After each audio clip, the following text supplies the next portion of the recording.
City Commission will come to order. The City Clerk will give the invocation, which will be followed by the Pledge of Allegiance. Please rise.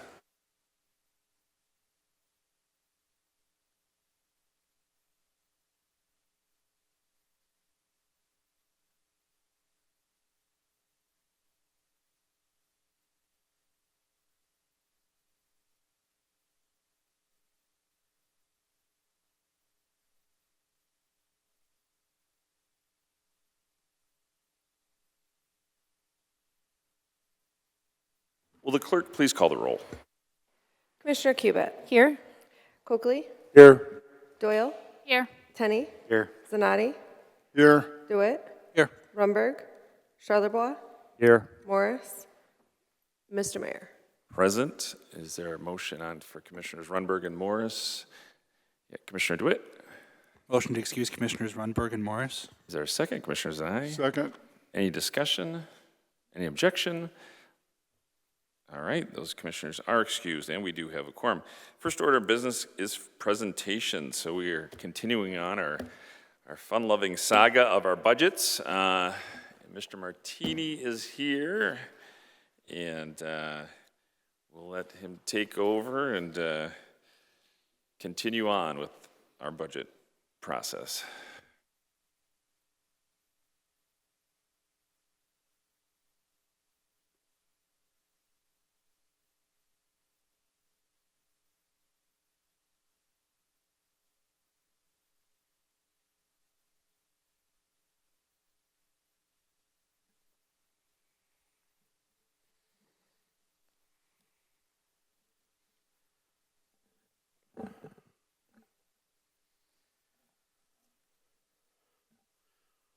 Well, good evening again. Here we are another week later, and what we're going to talk about today is the utilities budget. Oh, better? Okay. What we're going to be discussing today is our utilities, specifically the electric, sewer, and water utilities. But then just because of some of the issues with that budget, we've also tacked on the sanitation fund because I think you guys have some decisions maybe to take a look at, and it would seem inappropriate to have you look at it right before we're going to actually want to take it to the next meeting for adoption. So we have it on this meeting's presentation, and that's the very end of this presentation. So with that, I guess I'll go ahead and start. The electric utility, first off, I guess what I will say is all of our utilities are kind of a continuation budgets. They are all continuing to do pretty much the same things that they've been doing.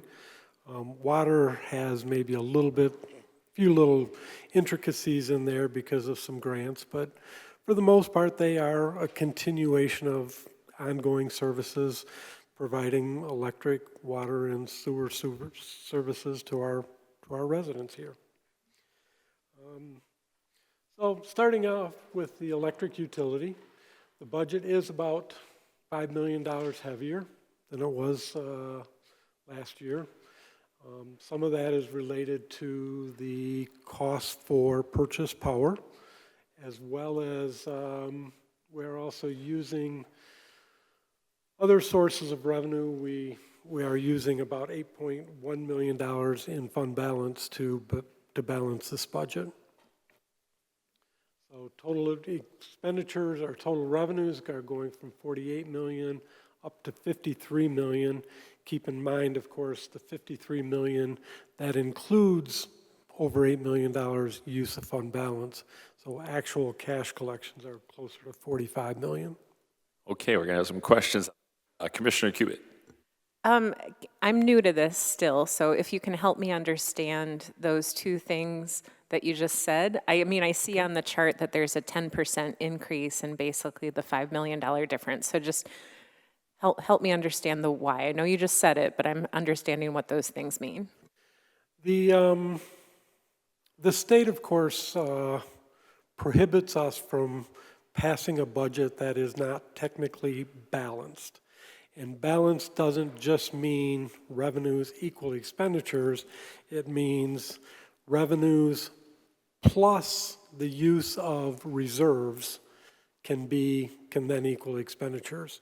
In the case of the electric department, they have significant reserves that they are actually deliberately trying to use up. They've basically built a little bit too much up.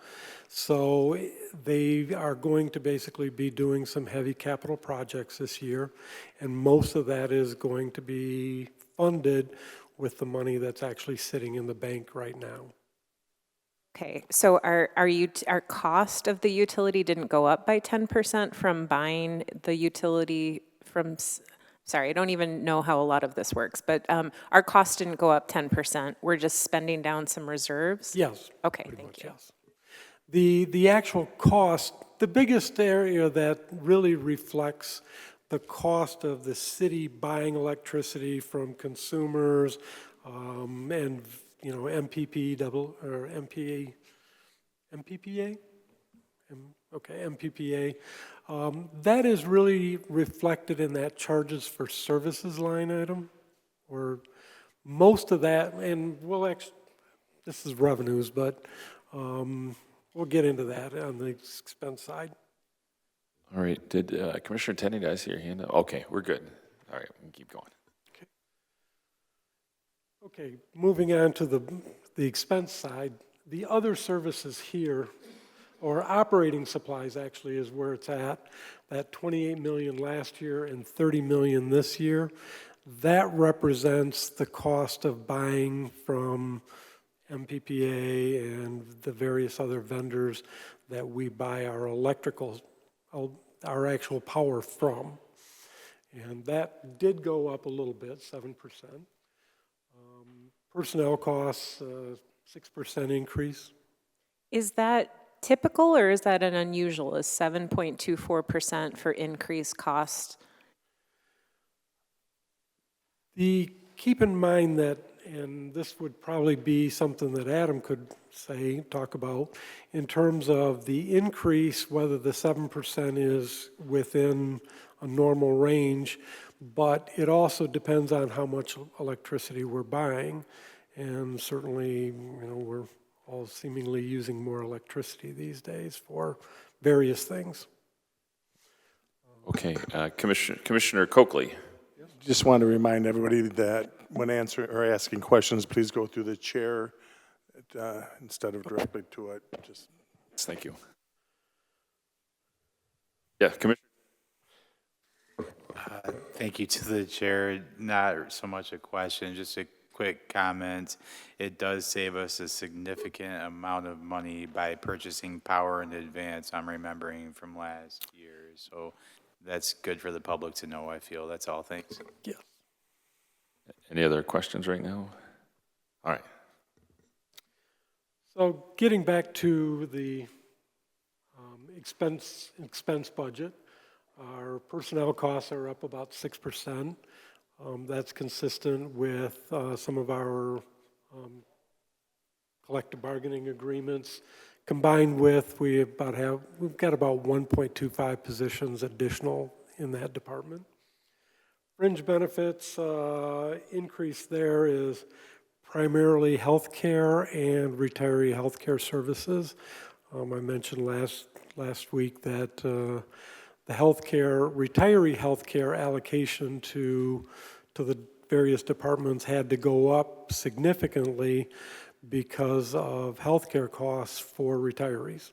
And that changed our actuarial evaluation and had to go ahead and make some changes there for larger allocation out to all the departments. Operating supplies, again, that consists mainly of the purchase of power from MPPA, et cetera. Other services, we've got some studies, indirect cost and IT services are in there, among other things. Capital outlay, I've actually got a detail on a further slide, so I'll get there later. And debt service is very, very consistent with last year, but those are the debt payments that we are making for some of the large loans, bonds that were issued to develop large capital projects, et cetera. And then transfers out. This one, again, as we talked last week in regards to the general fund, this is the pilot, which got changed from a, I believe, service in past years to now it's a transfer out. So little classification, but really not a change in the total dollar amount. Departmental wise, the different departments that the electric utility represents. First off, the utilities customer service department, obviously the place where we collect all the bills at. The electric department pays 42% of those services. Sewer and water basically have 29% each. But this went up 4%, which is pretty much in line with personnel costs. Administration, this is where the pilot is paid out of. So again, that is major portion, or that's all of that increase, and then some as well. The peaking plant, we have, of course, generation capabilities here in the city to make our own electricity. We've got technicians, maintenance people, et cetera, as well as the cost of, maintaining the equipment and, quite frankly, buying the diesel fuel, natural gas, both, I believe, to power those. Electric overhead services, this is, of course, all the power lines that you see going all over the city and maintaining and replacing those as needed. Underground, kind of the same thing, just some of the underground cabling we have. Subtransmission, to be honest, I guess I'm not all that familiar with that. I'd have to let Adam come up and talk about that. Pardon? Ah, okay. What feeds the substations? And moving on, this is the service building. This is their building out there. The different costs associated with that, and so as well as some of the staffing that is located out in that building. Electric meter repair, that's kind of self-explanatory. Street lighting is what they spend doing that function, and most of the street lights, of course, are charged out to general fund, or at least a large portion. Substation maintenance, again, what kind of feeds some of the power lines. Power supply, this is the department that all of those costs associated with buying that power from the various departments is located.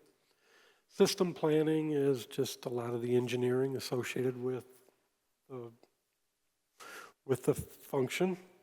And then non-utility activities, primarily this is composed of doing the tree trimming, tree clearing, arborist, ground tree maintenance, etc. And lastly, energy optimization. The state of Michigan, of course, has various requirements for us to run programs to basically try to encourage people to use their energy at an optimal manner, I guess, an efficient manner. Again, total expenses went from 48.2 million up to 53.2. Much of that is, again, some is related to increased costs for power as well as increased capital outlay.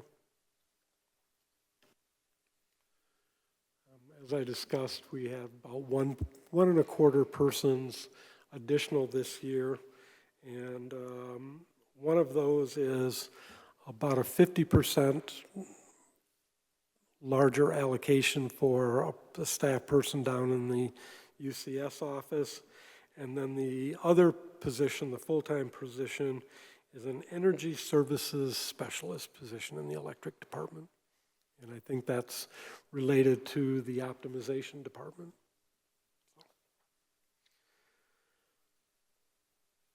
Moving on to some of the highlights. A rate analysis is planned for the electric utility, and that will basically determine whether there will be a rate increase. This year, they are proposing to use $8.1 million of fund balance, and quite frankly, they have a little bit more reserves than what they would like to. So I think that's probably going to temper any type of rate increases. It's not going to be a large one if there is one. Commissioner DeWitt. All right, I'll ask the question as we're at the point about the possible rate, well, for the rate study. Have we seen any adjustments or requests to change for the purchased power for rate adjustments from the market? Like, for example, the plant that was supposed to shut down on the west side of the state that's on the grid. I know that there's at least 3 states that aren't paying for that increased cost for their public utilities. I don't know if that's affecting us or if we've been getting notice from our purchases and contracts about pressures that are outside of normal. That would definitely be something that I'm going to hand off, and he's getting up.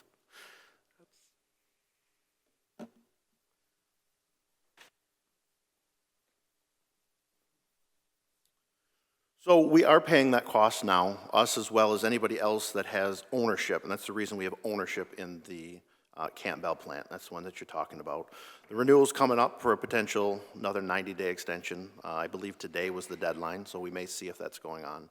There is lawsuits from different states, including Michigan, Indiana, Ohio, that are looking at whether those orders are legal to keep that plant open, but there's also a lawsuit or a legal proceeding at FERC that is looking to how those costs are going to be shared.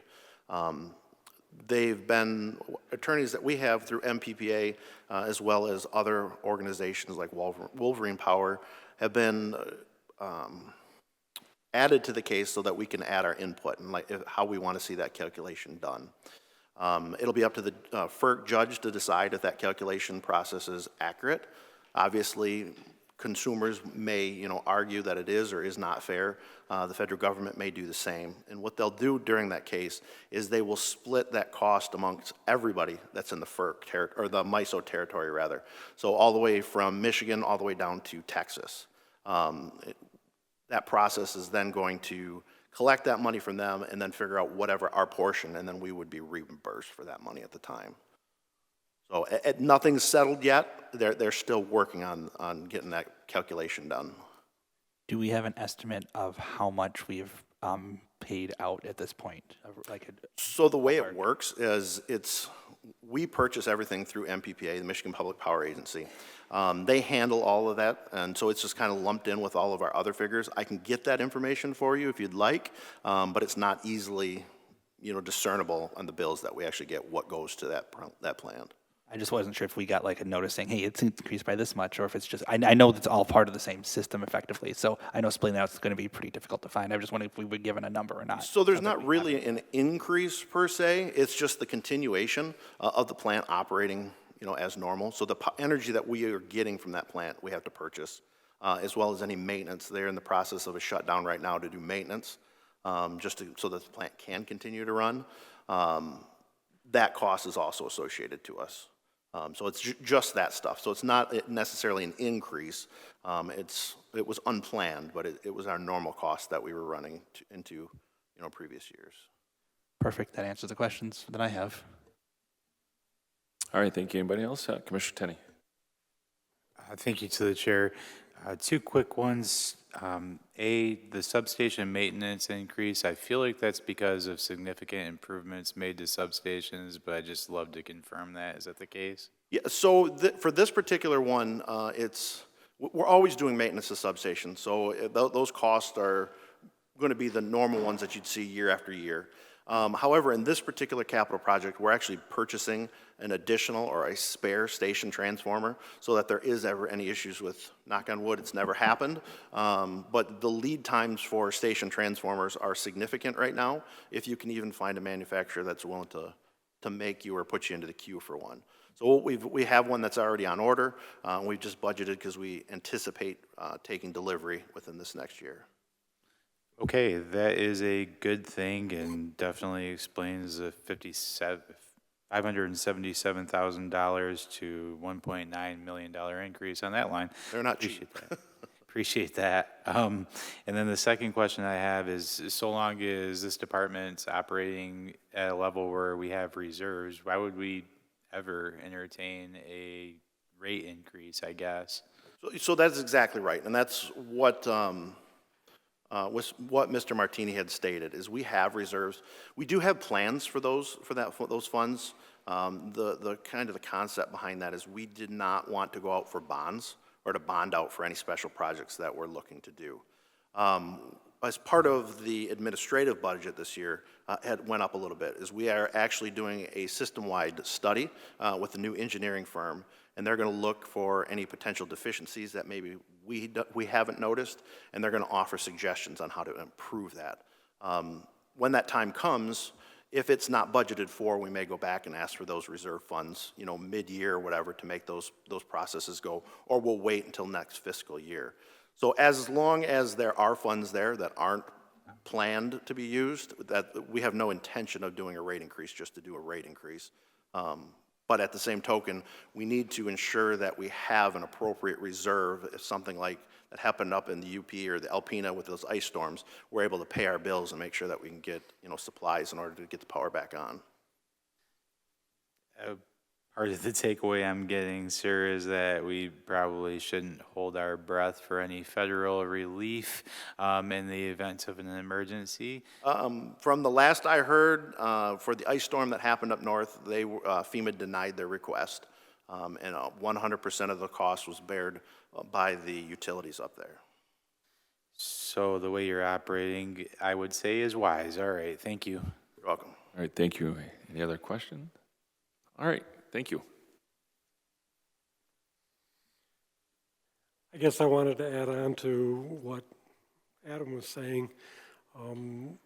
All of the utilities really have to maintain a decent level of cash reserves just because of something like that, a major water line break or something like that, or plant failure, something blows up over at the wastewater treatment plant. Some of those repairs can be very costly, so having reserves isn't a luxury. It's really a necessity. Okay, going back to some of the highlights. This is kind of an oddball situation. Purchase power decreased as a portion of the budget, but actually increased in total cost. Just because the budget went up so much because of capital outlay, the percentage actually decreased about 1.5%. Some of the cost decreases within the purchase power, though, was related to the completion of a project which upgraded the Bell River plant from coal to natural gas. That was actually completed this year or last year, so it's no longer a cost that we're incurring. But then regarding the capital improvements for all of electric, we've got $215,000 for the peaking plant, overhead and underground conductors, $1.8 million, substation, $184,000, the service building, $94,000, electric meter repair, $220,000, street lighting, $186,000, substation construction, $1.7 million, and electrical system planning, $364,000. Moving on to the sewer utility.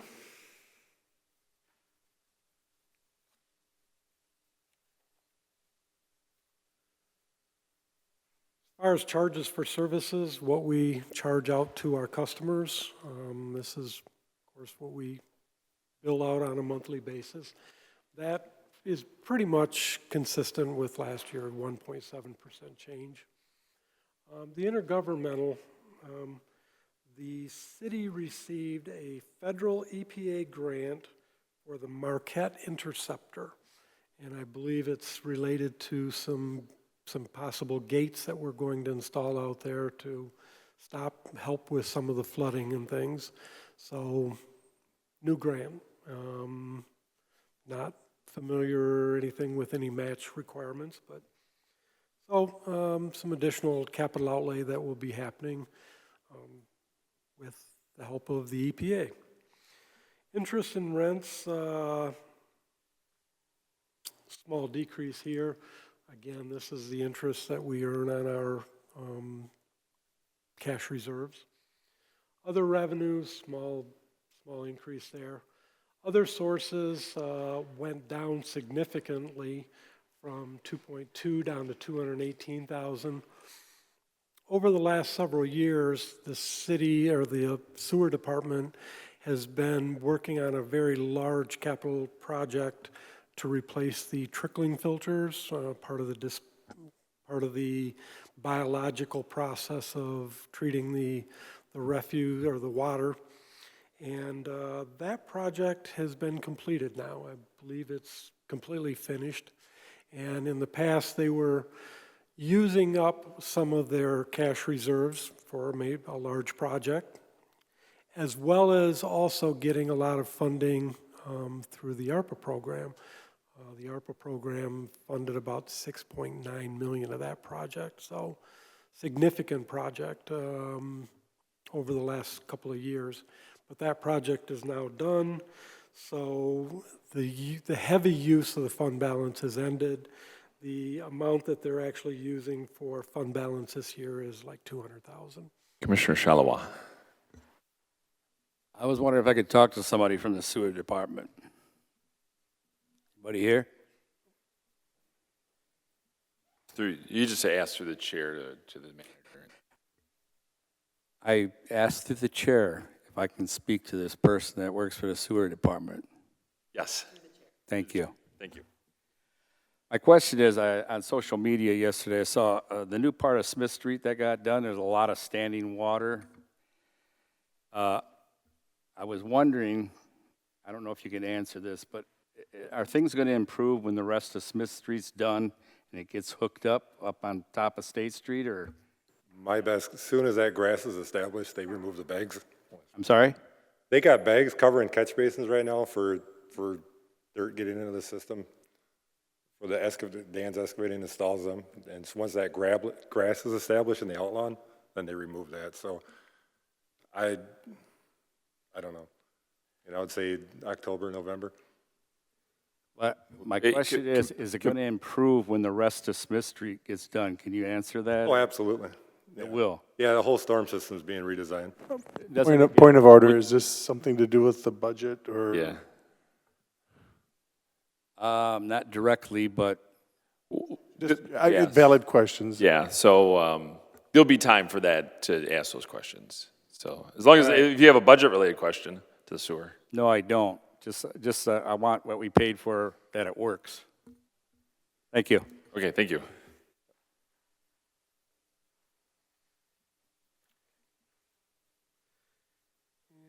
And, okay.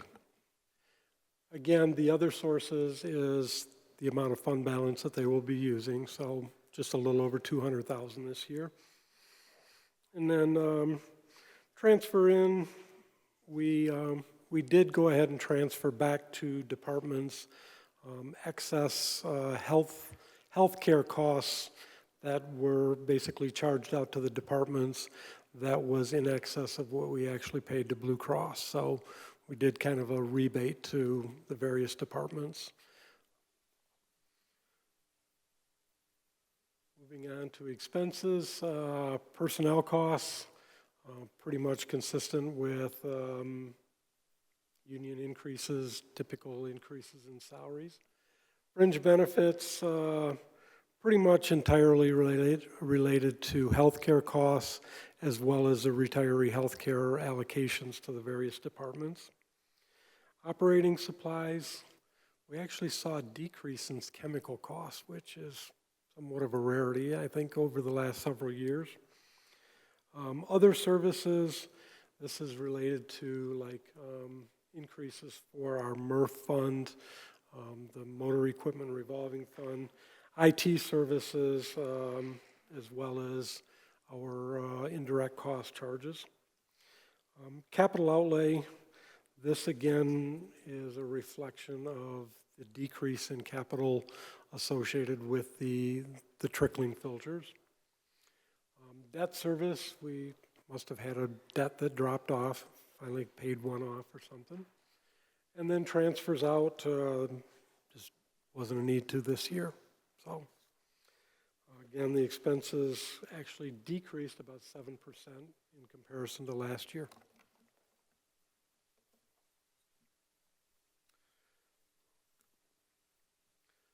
From a departmental budget, utilities, customer service, again, this is the cost of the sewers portion of the department that bills out and collects all of our utility bills. Sewer maintenance and cleaning, this is the department that actually goes out and builds the new sewers or works with the contractors to build them, does all the maintenance on them. And this was primarily, the increase was related to increase in fringe benefits as well as some capital outlay in that department. General administration, this was a decrease, as we saw on the previous slide, some of the debt service costs actually went down. This is where that department's at. The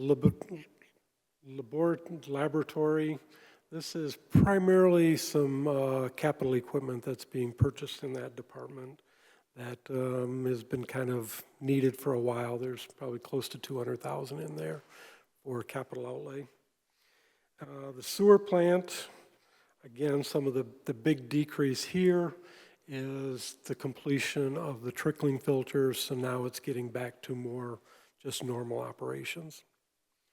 And the emergency generator, just small allocation for fuel and some of those maintenance costs associated with what is now a new generator. That was replaced about 2 years ago, I think.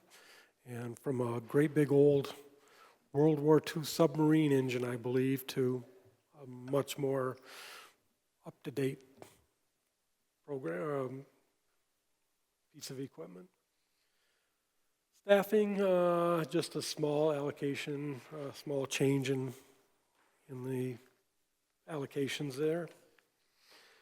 And as far as the budget highlights, really the capital projects associated with the sewer fund. We annually budget $1 million for what we call the underground infrastructure improvements.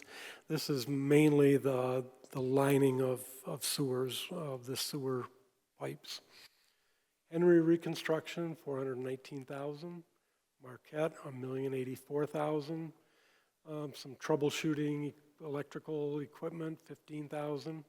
CFB aeration blower replacement, assuming that's a piece of equipment within the wastewater treatment plant. And of course, as I mentioned, the laboratory equipment replacement, $155,000.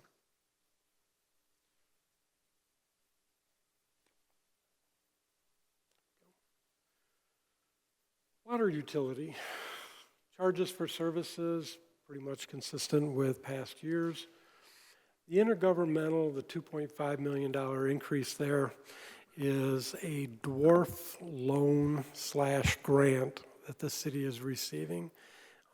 We have been awarded a $5 million grant, or loan, I guess you could say, of which we have to pay back $2.5 million. So we're getting $2 and we only have to pay back $1. So very good program. And this will be used exclusively for lead line replacements. And it kind of comes in. Commissioner DeWitt has a question. Hello. For this one here, as we're on the tort funding, do we have an estimated cost to completion on this project at this point? Like for the next, do we have an estimate out there? I believe if I'm close, we've got about 3,200 lines to do, roughly. And I can honestly say that the cost to replace each line can vary between like $2,500 in some cases to as much as $10,000 in some cases. So for me to give you a number, somewhere in there. Okay, I just wasn't sure if we had like a maximum spend to get there, because I know we have, I think, 4 more years before we have to be in compliance. So 5 million, I think, will get us pretty close. Well, I think we've actually got, I believe, 13 years, correct, Marty? 2037. So 11 years, I guess. But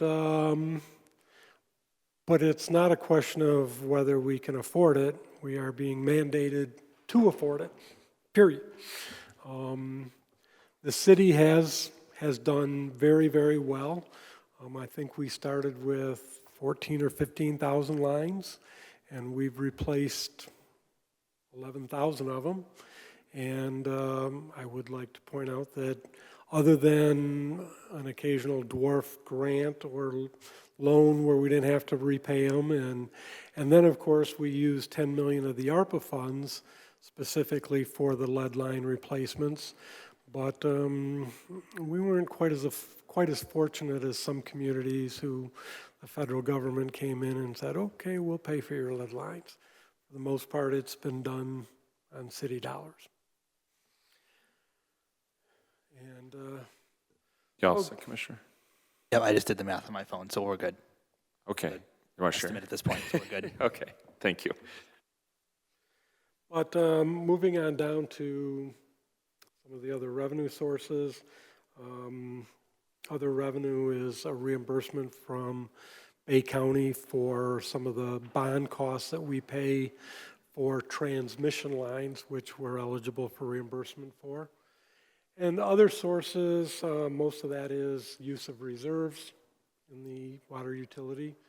And then transfers in, this is basically the end of the ARPA dollars. We are projecting that at June 30th, we will have $1.4 million left of the ARPA dollars, and we have until December 31st of this year to use those. Sorry, Commissioner Cubit. And I just want to be sure that we're going to maximize the use of all of those dollars by the deadline, that we're well on track to make sure that we're using those. The hope and goal is that we will send a check back to the federal government for about $3.82. That's my goal, but I won't be here, but that is what we're hoping for. It was a very worthwhile allocation. We got a lot of good use out of it, and we want to make sure we get the maximum use out of it. All right, all set? All right, thank you. Okay. As far as the expenses go, personnel costs are actually down a little bit this year, and that is because the ARPA program used to fund like 4 positions. And of course, those positions are going away. And we've actually got some vacancies in them right now because, frankly, we don't want to have to lay people off. So just didn't fill some of the positions. Fringe benefits are up, relatively modest compared to some of the other departments because of, the elimination of some staff. But the water fund still had significant increases in health care as well as retiree health care. Operating supplies decrease there, and this is again related to the completion of the ARPA program. A lot of those supplies were copper fittings, copper pipe, the various different things that they utilized when they were actually replacing those lead service lines. Other services is pretty well consistent. A lot of that is,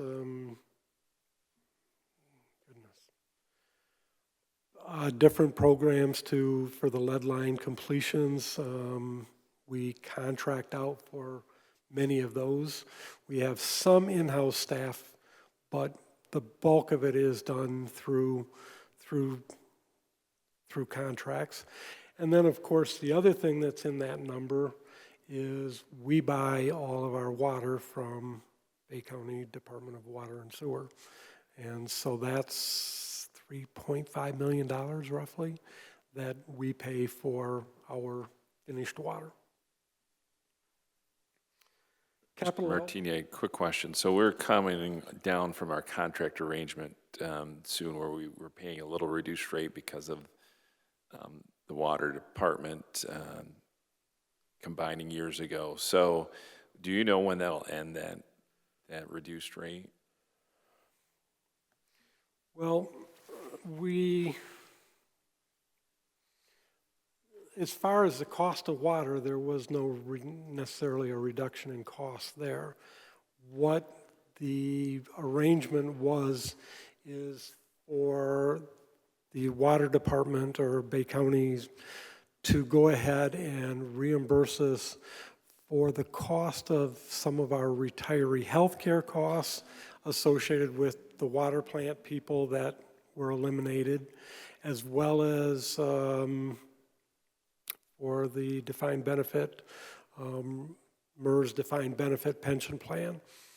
And I believe the MERS DB plan reimbursement has ended already. And I believe the retiree health care goes till 2031, somewhere in there. Okay, so there's still some time on Still Okay. some reimbursement left, yeah. All right, thank you. And capital outlay, we've basically got allocations for primarily the water lines that are underneath some of our road projects. Debt service, we do have a couple of existing dwarf loans.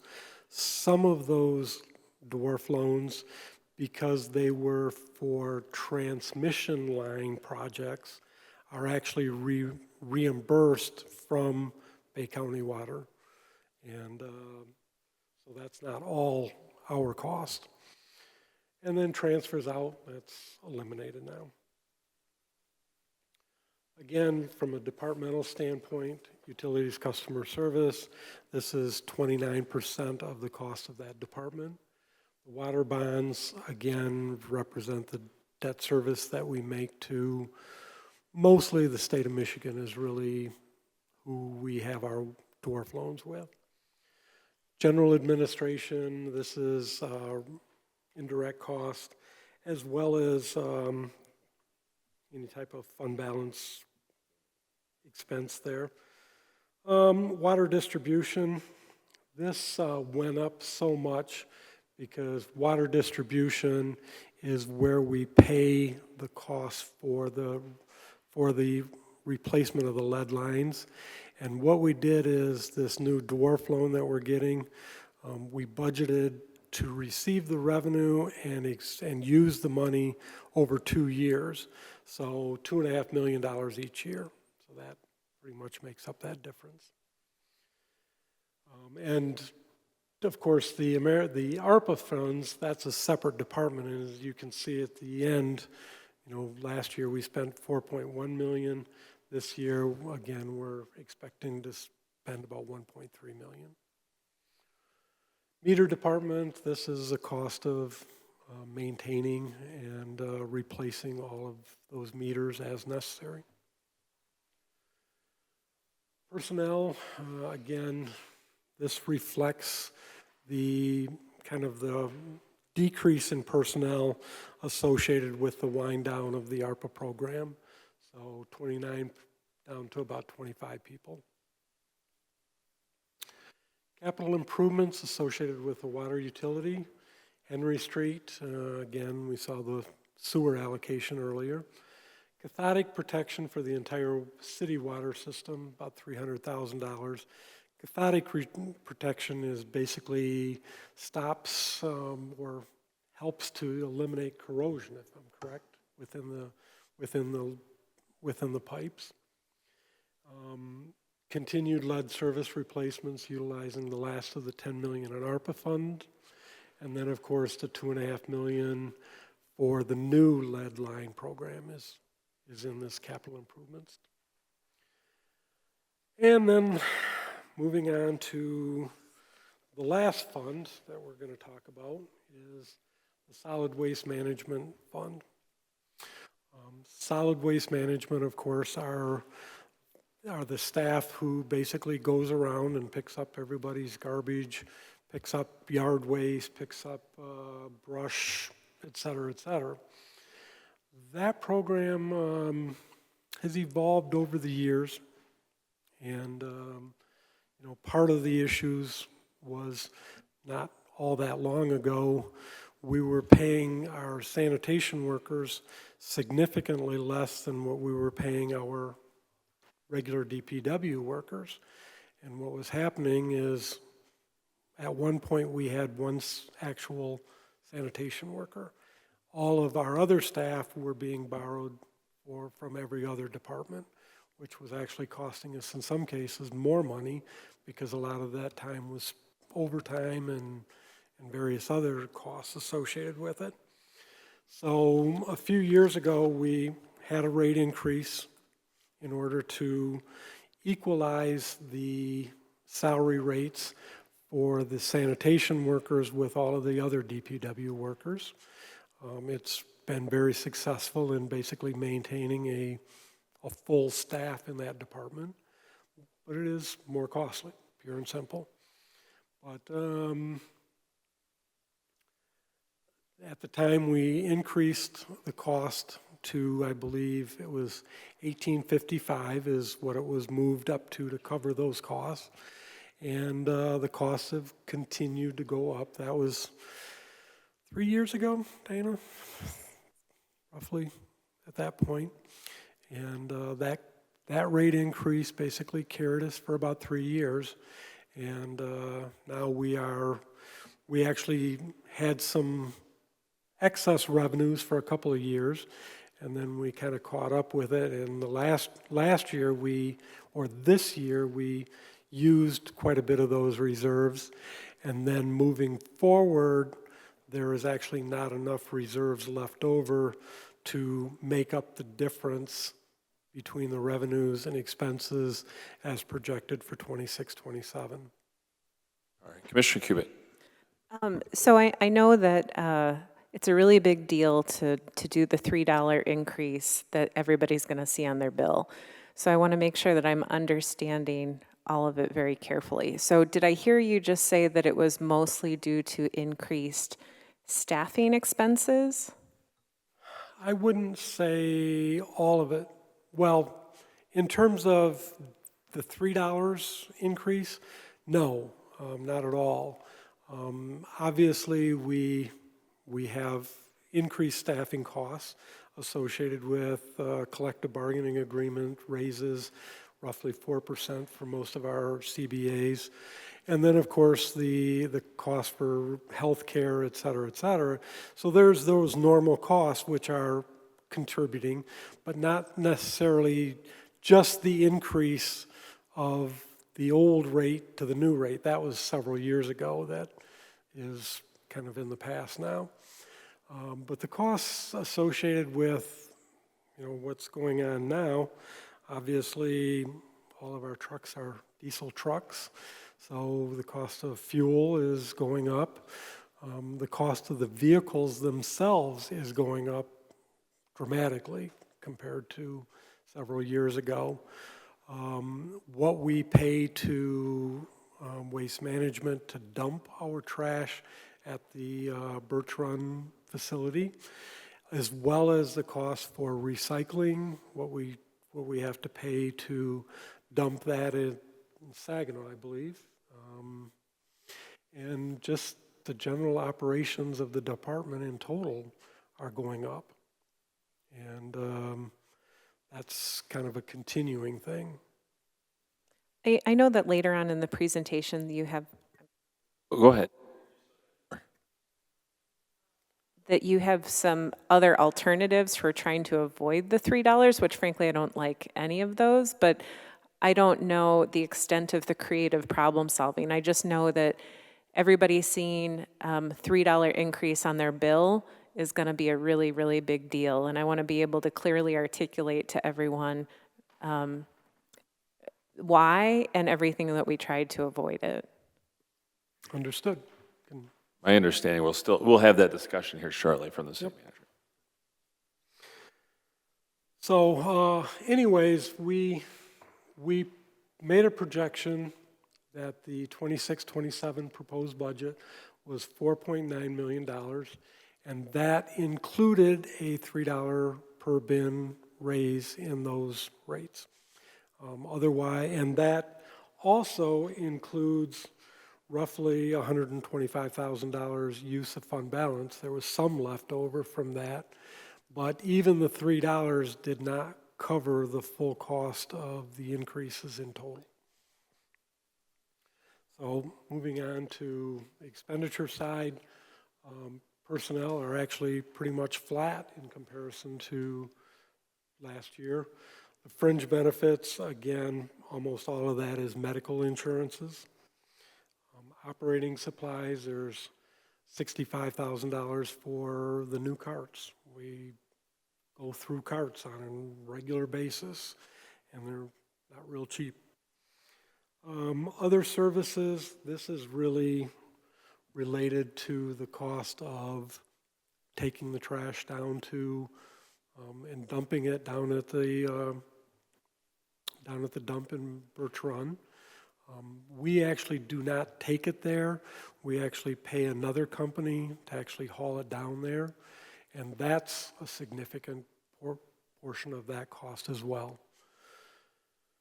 Capital outlay, this is related to a grant that's in here that we received from the state for $381,000. They're going to buy roughly 80% of a truck, as well as some dumpsters for recycling, which potentially could turn into a commercial recycling program that would potentially have some new revenues associated with it.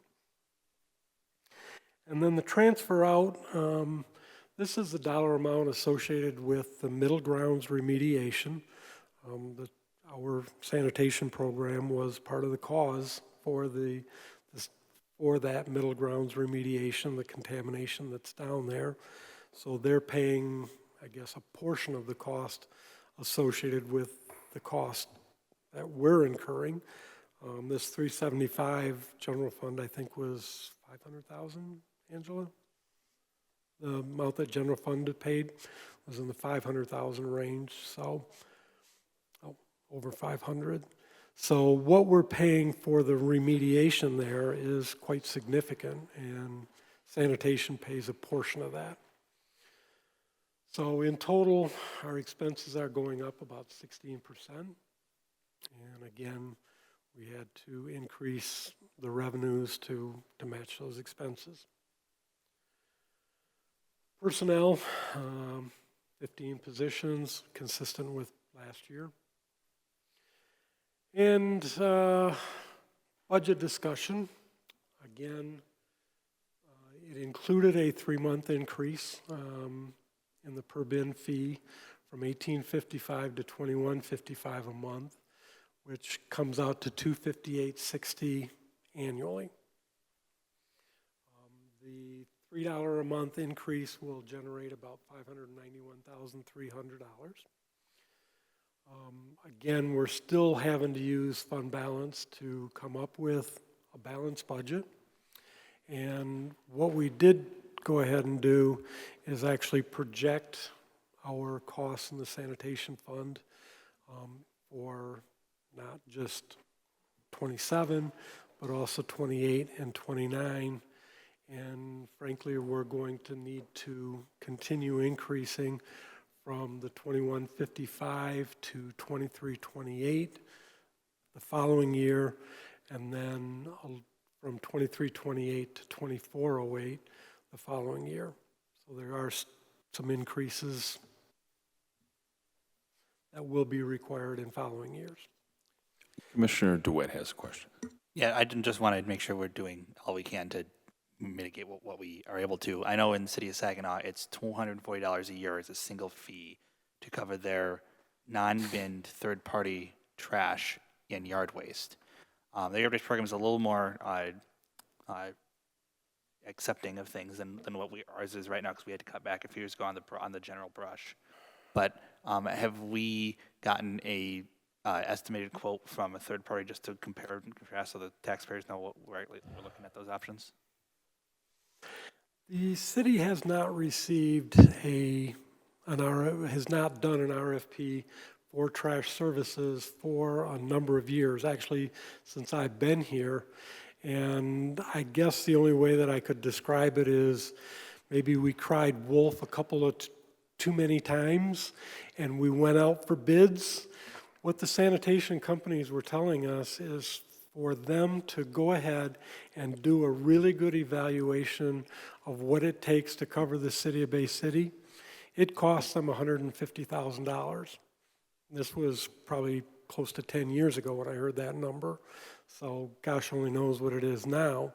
But what they're telling us is unless you're going to be really, really serious about switching, we're not going through the exercise just to give you guys information. So, we would have to really kind of start making some hard decisions as to whether this is going to be outsourced or not. I just know that we have officially crossed that threshold for one of our neighboring cities. So that is something that us as a commission will have to talk about and see what we want to do. And they don't really do recycling like we do here. They have cardboard only, but we are going to be at the annual cost point where we're going to be above them, and I think we're going to be above Midlands too, if I remember correctly. Well, I guess I'll continue on with the presentation. So what I did is I came up with a couple of options to mitigate the increase. First off, if we eliminated recycling, it would eliminate 2 positions, roughly $151,000. We would no longer have to pay the tipping fees that we pay to Saginaw for the trash that we take there, or the recycling product that we take there, which is about $163,000. We would also eliminate the cost for 1 sanitation vehicle of about $90,000 and the fuel for about $9,900. But then because those, I think it was 1,400 tons roughly, is the amount of sanitation product or recycling product, we would then have to go ahead and take that to the Birch Run site and pay the tipping fee there, roughly $25 a ton. But then we would also have to pay the shipping or to have it hauled down there, which is also right in that same range.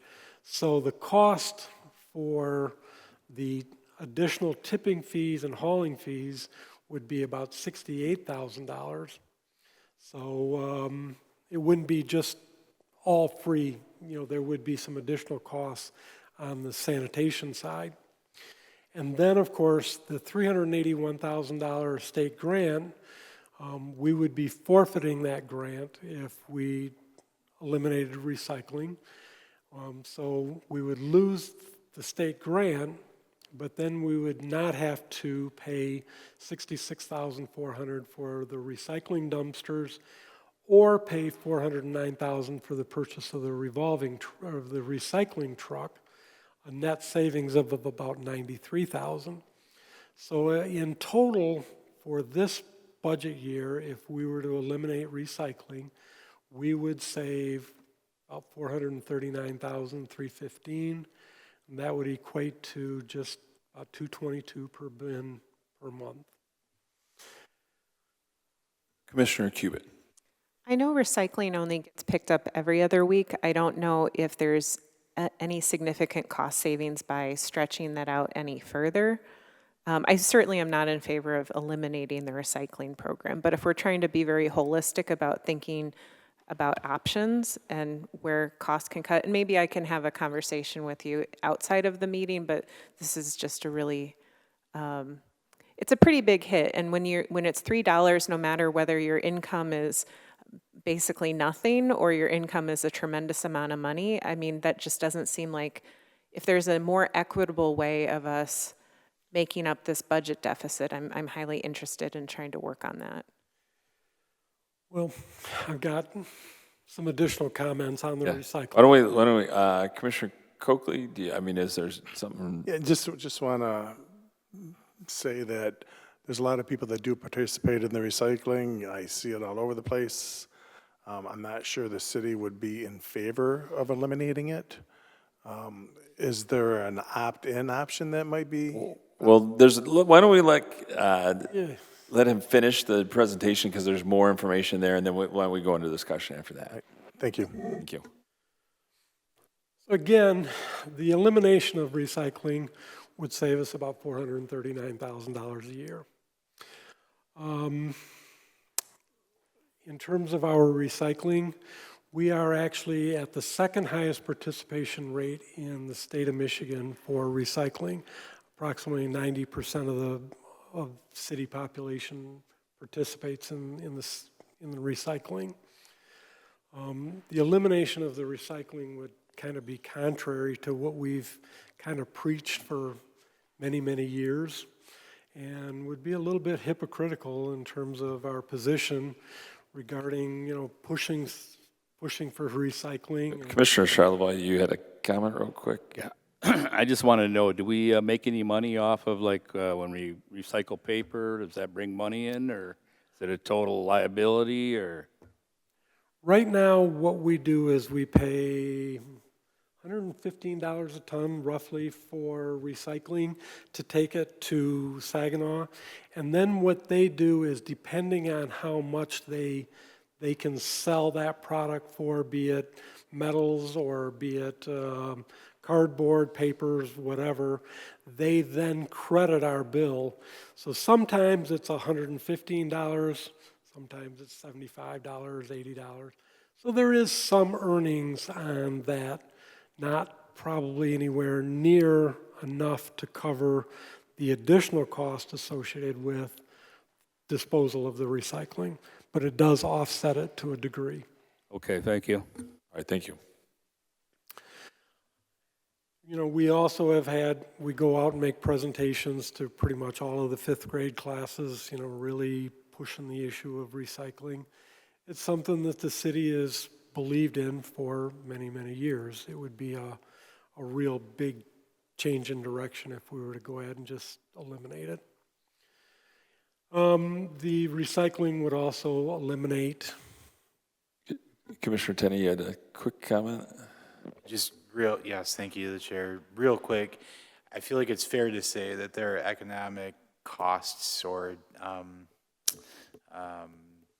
consequences if you don't recycle. Would that be fair to say, generally speaking, overall? Let me get down to my last point here. Can we finish? Let's let Mr. Martini finish, and then we can get into the hot debate. If we were to eliminate recycling, of course, we have our biannual city events, which are pretty much focused on recycling, so those would, of course, also be eliminated. But at the last meeting of the Legislative Roundtable, there was some kind of projections or discussion about what the state of Michigan wants to do to basically create some incentives for all different things, or disincentives, I guess. And what their plan is, potentially, is to increase the tipping fees that go to the state of Michigan that we pay for the landfill. And depending on how far those tipping fees were increased, every dollar that it's increased bites into the savings that we would have from recycling. Because right now, those recycled products don't go to the landfill. We don't pay tipping fees to Birch Run to get rid of those. We pay it to Saginaw to have them sort through and then sell the product. So potentially, future legislation and when it might happen, or if it will happen, could potentially incentivize recycling and make it more costly to just dump it. That's probably the end of my comments on recycling. Do we want to move on to the other option, which would be privatizing the sanitation function? Again, some of the challenges that we would have is we would need to be able to convince at least one or two companies that were serious enough about doing it that they would invest the money to go ahead and give us an RFP. But I guess what I'm also going to say is that, you know, the privatizing would have the possibility of reducing total costs for this function, but it would be dependent on the level of services that will be provided by the new company. And we looked at some of the sanitation service costs that some of the other local communities are paying, and you've got $120 a year that Mount Pleasant is paying, and you've got $263 a year that Hampton Township is paying. And you know, it's all over the board in terms of what's considered, what's included. Many of them had absolutely nothing for like brush pickup. Or if you want brush pickup, you have to cut it into little 4-foot sections and then tie it up in nice little bows and all that kind of stuff, as compared to pile it out by the road, have a chipper come by and pick it all up. So there would be, that whole discussion would really need to be looked at before we really went out for the cost for the bid. Unless, of course, we went out and asked for a bid and said, okay, do it on a menu basis, you know, a la carte, trash pickup, recycling pickup, brush pickup, you know, all those different things. And that could be a way of helping you decide what you wanted to do in order to get this cost more affordable. I would probably say, looking over most of the services that were provided, what we provide to our city residents is probably at the very top end of that, of that package. So more than likely, if we were to privatize, residents would probably see a reduction in the services that they would be receiving. Is there one more slide I hear? Yes. The other thing, a couple of different things to point out. Right now, when people have a question regarding their sanitation, whether their stuff got picked up or maybe the bulky item didn't get picked up, whatever, they call a city phone number and somebody takes the phone call and dispatches somebody out there. They've got a voice at the city to call. If we privatize it, you're going to go to Waste Management or you're going to go to Republic, and you're going to be one of the communities of how many ever that they serve. The likelihood is you would not have as good of response to concerns and complaints. The other thing, of course, is if we eliminate the sanitation program, the contribution from sanitation fund to the Middle Grounds remediation fund would be eliminated, and that would require general fund pickup, $375,000 cost that is currently paid for by sanitation.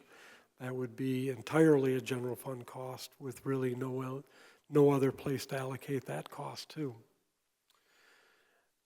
Moving on down, the sanitation program, 13 of the staff out of the 15 people in that department have CDLs, commercial driver's license. And when we get a big snow and, you know, it's all hands on deck, basically, of the type of storms or whatever, those 13 drivers will work overtime and participate in the whole pool that is basically making sure that those plow trucks are going 24 hours a day. This would eliminate 13 of those people. You would see a decrease in snow response. There's just no way to get around that.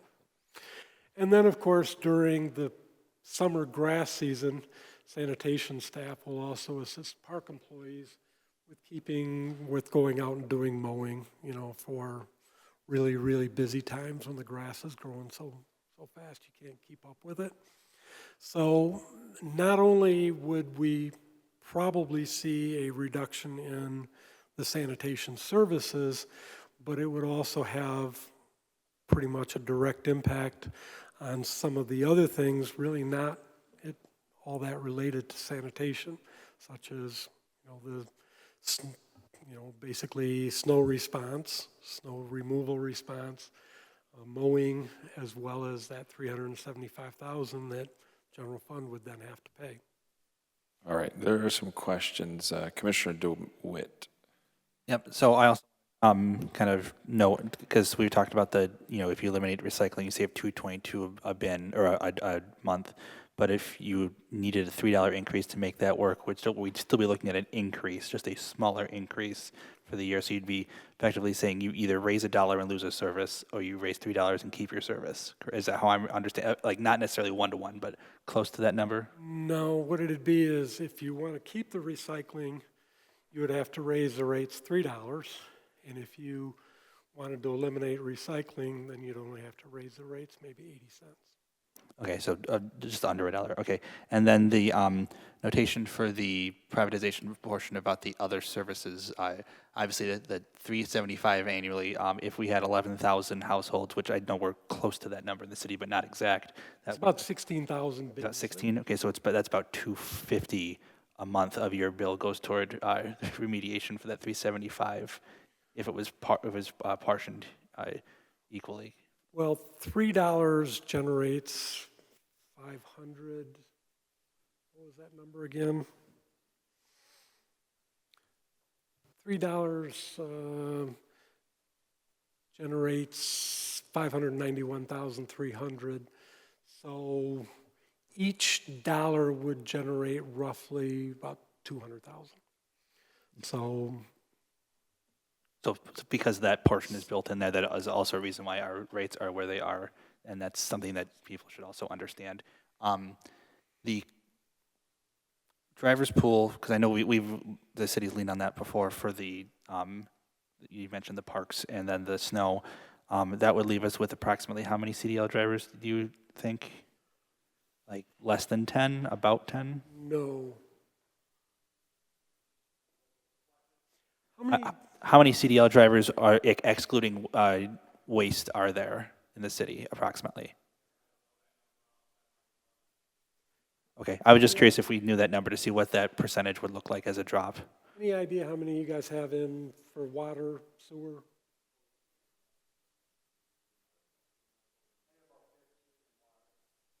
How many?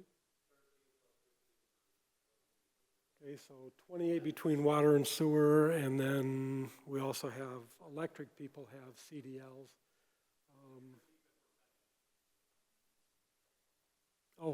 Streets?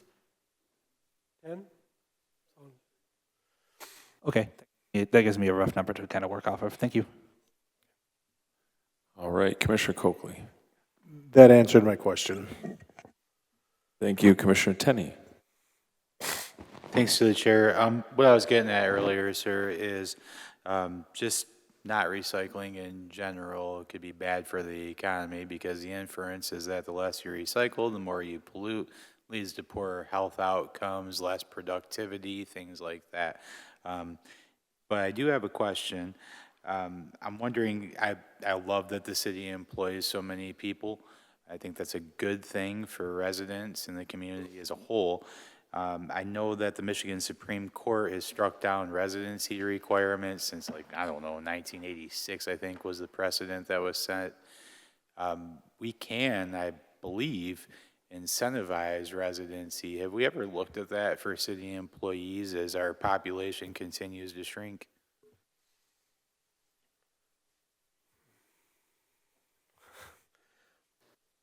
Softball, I know. I believe it was like around the late 90s when they really eliminated the ability to require city residents to live in the city, with a few exceptions that have to live within 20 miles of the nearest border. So that's been 25 years at least since that's happened. I guess, Commissioner, where would the funding source come from to incentivize people to live in the city if they're employees? Sure, valid question, you know. I'm just curious if we've looked at it, you know, perhaps the dollar amount that we have right now could be the incentive, and folks that choose not to could get a lesser rate. It's just a thought as we're spitballing ideas. I'm not married to it. Just curious, you know, because I feel like if the city is good enough to employ you, it ought to be good enough to live in. That's just my 2 cents. I can put it out on our listserv and see if anybody's done it in Michigan, see what they do. Appreciate it. All right. Other question? I do, so the middle ground remediation, now the total cost every year, does that keep rising? It looks like it's a couple million, 2.5 million to be exact. Recently, yes. The answer is yes. The costs have been rising. They have a new program going on where they are actually building a wall, I believe, to try to hold back PFAS from getting into the Saginaw River. I think that's the crux of it. And that project is going to be quite expensive. Again, the costs are shared between the city and used to be GM, but they filed bankruptcy, so they got out of it. And then Honeywell is the other participant. That was my question. So GM, the former third went away, so now we're responsible for half versus a third. I'm not sure. Did we do 64%? Oh, 2/3 almost. So we pay 2/3 of it. And that is by consent decree, or is how did it? Yeah, I actually provided some of that information to Commissioner DeWitt, and it was about that thick. So there was lots and lots of information on it. Okay, Commissioner Shalwa, you had some questions. Yeah, well, I want to know what we get for our money. Is that just for testing? We have wells there and they test the wells. Is that what this money's for? Anybody? Through the chair? So we are obligated to do that. We have a consent order that we have to pay those fees. And the fees are for testing wells around the site? No, it's not for testing. How does it work?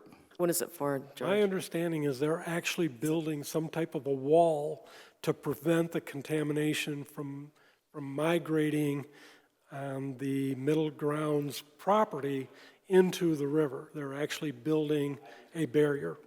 I was just wondering what we pay for. It's not just for monitoring. We're actually going to build a physical wall that keeps it where it's. My understanding, yes.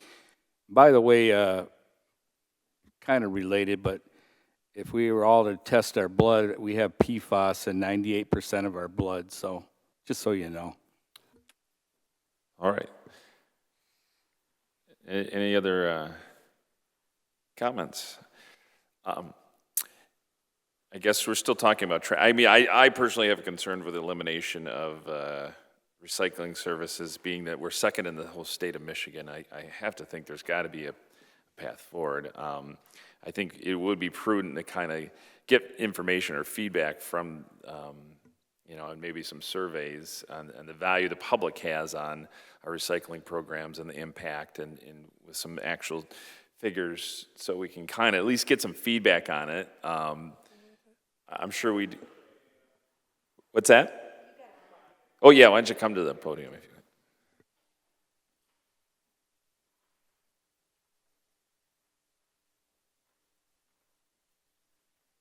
you would. I do have some survey data from when we did the AI project. It's not a huge pool, because it was at-will participation, so we only have what we had back, and we got very good feedback from it. I can give some of that to you, along with the feedback from the AI program that showed the 90% participation rate. At one time, we were number one, but we got Grand Rapids beat us. Oh, Grand Rapids. And I just want to emphasize, too, if you get rid of recycling, we lose the recycling center, which is a hub for the Bay County. Okay, and I'm sure you've heard the term hub and spoke in the recycling world. Okay, we have a couple of questions. Mr. Commissioner Shalwa and then quickly. Yeah, I just wanted to say that not everything about recycling is going to end up on a balance sheet. When you recycle paper, you're not cutting those trees down. When you recycle aluminum, I think it takes like 90% of the energy to reuse the aluminum instead of mining it from rock.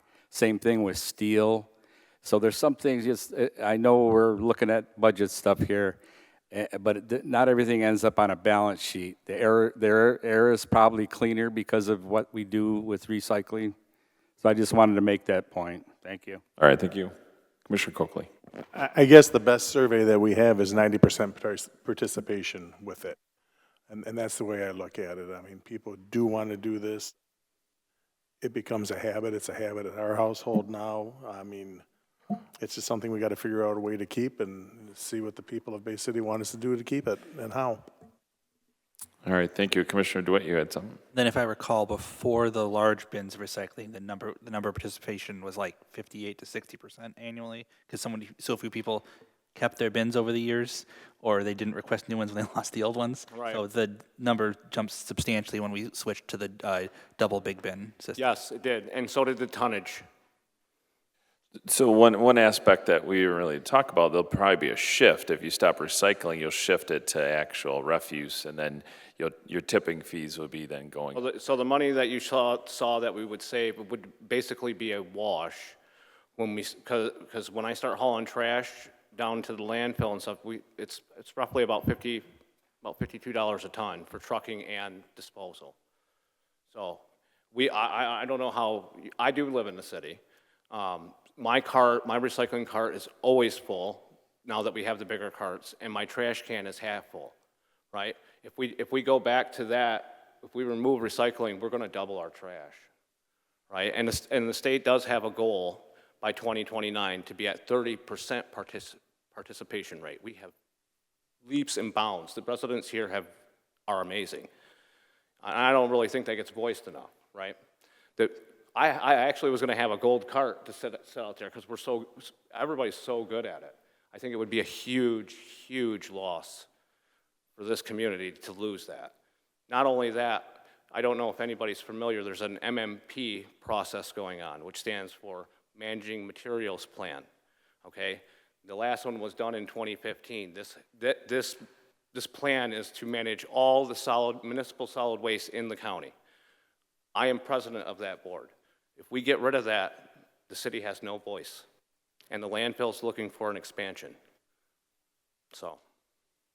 All right, Commissioner Doyle. I just have a quick question popped in my head regarding the employment. Out of the 15 solid waste employees that were outlined on this presentation, does that include employees of the recycling center as well, or is that just the collection and? It does include them. I have one person at the recycling center. That's why we have to do appointments. So it's 11 field staff employees that run the truck, the various trucks we have, and I have 2 supervisors. One that runs the recycling center / transfer station where we dump the trash, and the other one's the main supervisor that handles all the field issues. And I have 1 dispatch lady, admin, that handles everybody's phone calls. We talk to every single resident. If she's on the phone and we get a voicemail, she calls them back. We always take phone calls. I take phone calls. That will not happen when you privatize. I promise you that.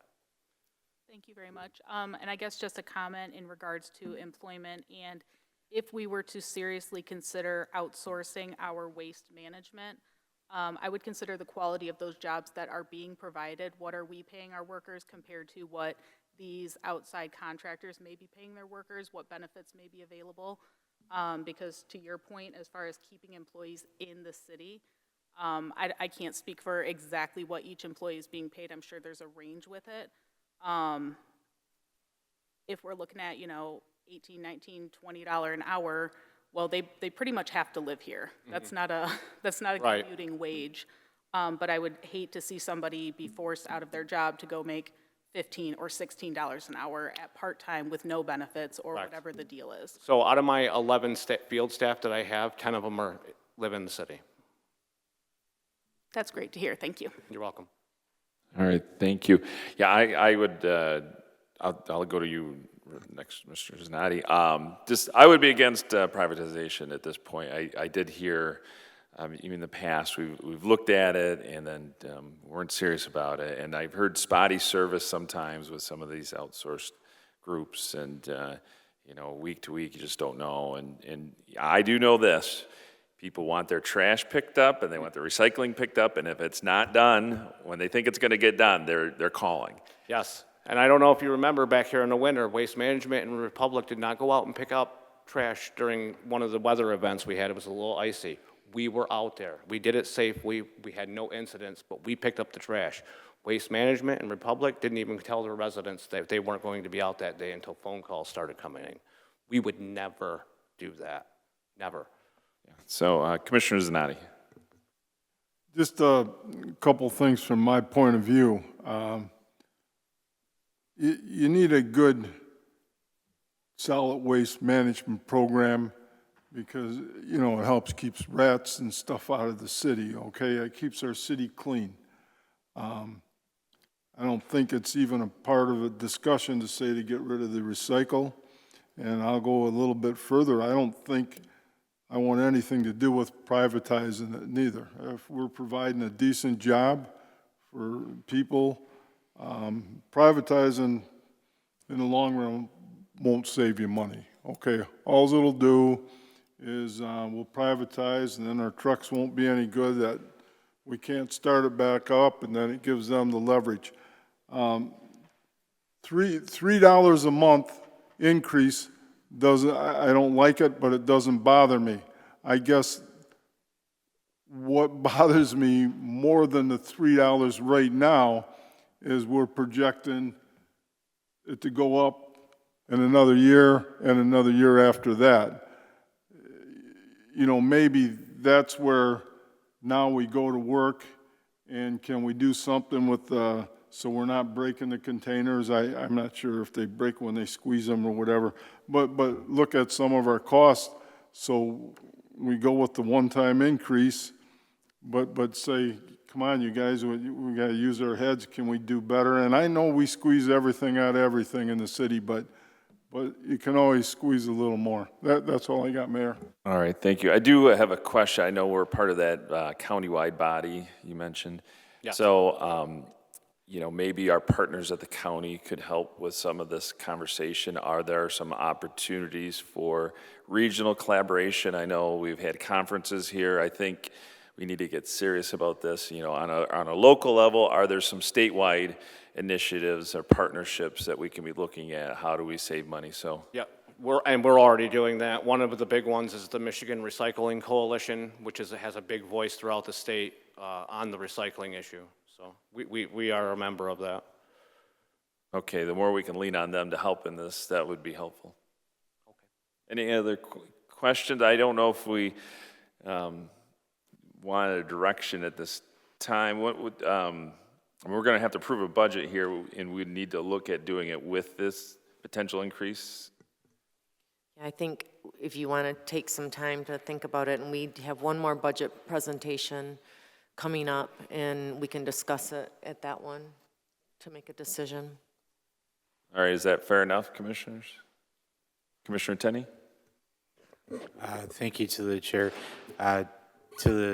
Through the chair to the city manager, I feel like the consensus is that not a doggone commissioner wants to look at privatization. My colleagues can correct me if I'm wrong, so we probably don't even need to mull it over. So are you saying the $3 a month charge to go forward with that?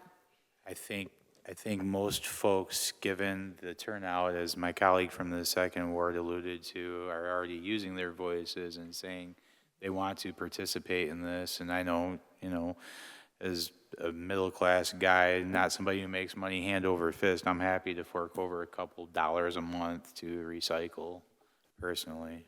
Okay. All right, I'll second. Is that a consensus? Like, Well, let's see, Commissioner reduction, Cubit or has what are some we comments doing? before we, Yeah, I guess I don't think anybody wants to get rid of recycling. I don't think anybody wants to privatize. And I'm still learning a lot, but I think it's more, I have some catching up to do on the $3 increase because that's a really big deal. And it just doesn't, I feel like I'm missing something as far as all the other things that you explored to get to the $3 increase, because having a $3 increase, getting rid of recycling or privatizing management, that seems like, are there really not any other options, I guess is my question. So, but it's a big learning curve for me. This is my first budget. I'm sure you put a lot of work into coming to that conclusion. So I just need to have a better understanding of it also so I can communicate that to everybody that's really concerned when they see this $3 increase. So I'm not necessarily saying, I guess I just want to understand more about how you got to that number. The other thing that I would maybe throw out, and maybe we can come back and make a little presentation again in 2 weeks. If you look at the increases that we're projecting, we've got a $3 per bin increase this year, and then going from $21.55 to $23.28, so about $1.75 the following year. And then the following year after that, it's about 80 cents. And we can go ahead and take a look at the fund balance that's there and maybe see if we can kind of smooth that out a little bit. So instead of a big number here and then a little number and a little number, maybe kind of make them a little bit more even.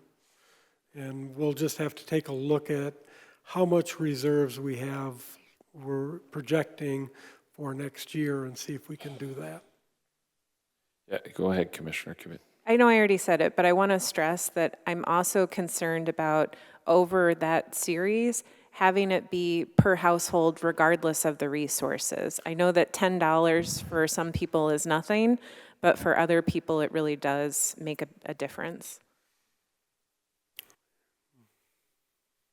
Okay. Commissioner, at one point, I researched and looked at doing some kind of self-directed low-income fund where we could actually collect, and people choose residents to help offset our low-income residents. Maybe that's an idea that could be explored again on a self-directed basis, so we can have like a little, I know Consumers Energy does that. There's a box you can check off. Now there's some other mandated ones through the state, but maybe there's some alternatives we can explore, maybe with some partners like United Way and Community Foundation. Maybe there's some ideas there we can generate to help folks that are on the lower end of the spectrum who need support paying these increases. So maybe there's some thinking outside the box solutions we can come up with there too also. Commissioner Charlebois.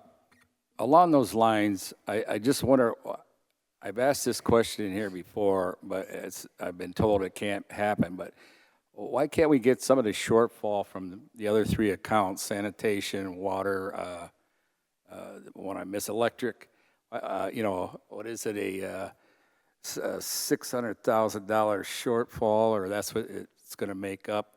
And if you went to, and each of those accounts gave a little bit of money to support this, why can't we do something like that? Through the chair to the city manager. There you go. I'm going to let George answer that. I see he's antsy over there. George? In all honesty, probably the biggest thing that would prevent you from really considering that, there are law firms out there who are really just looking for overcharging water rates, sewer rates, electric rates. And what you would be doing is you would be diverting a water rate to another service of the city that would not be a water rate.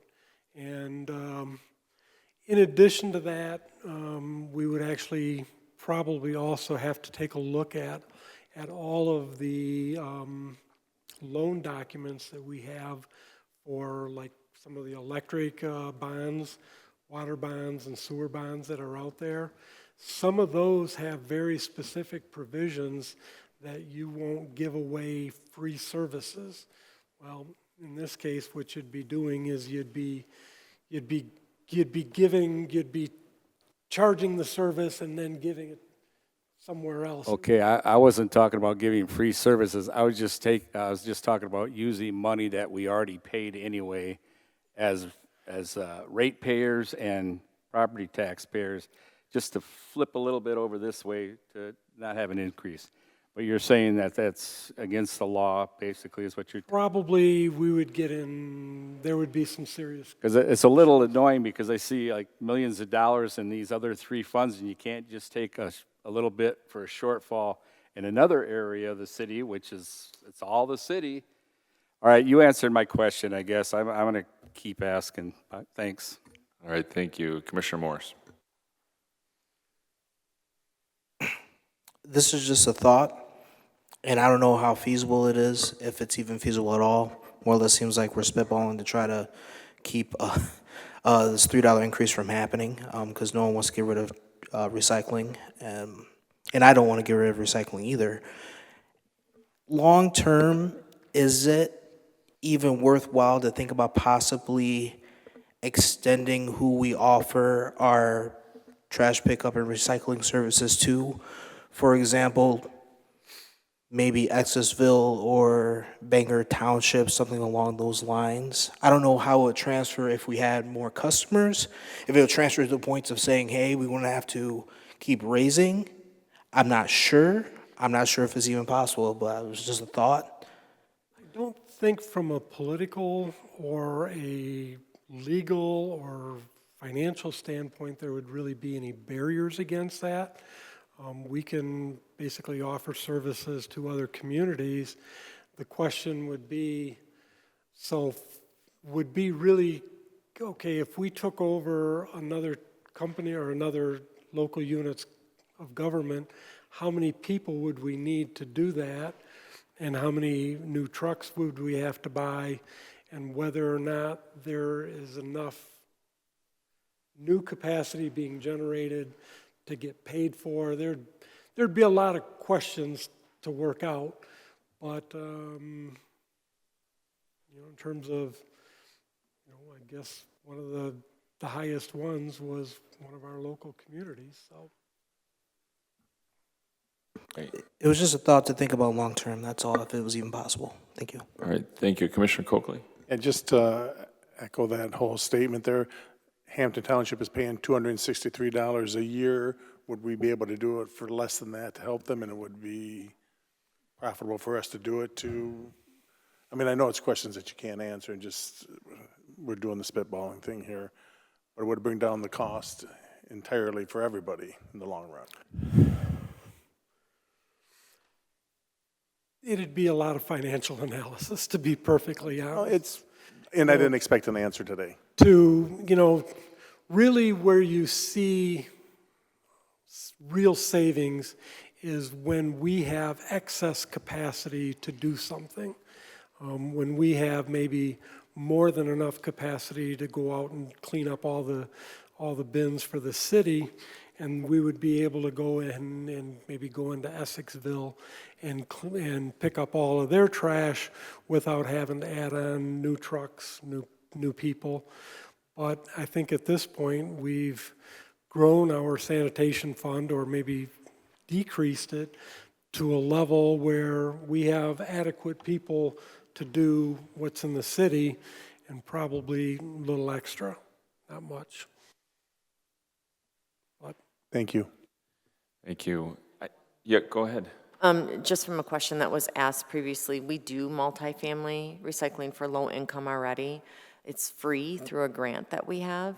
It's at Bradley House and then Westwood Estates. So we do, those two are already free.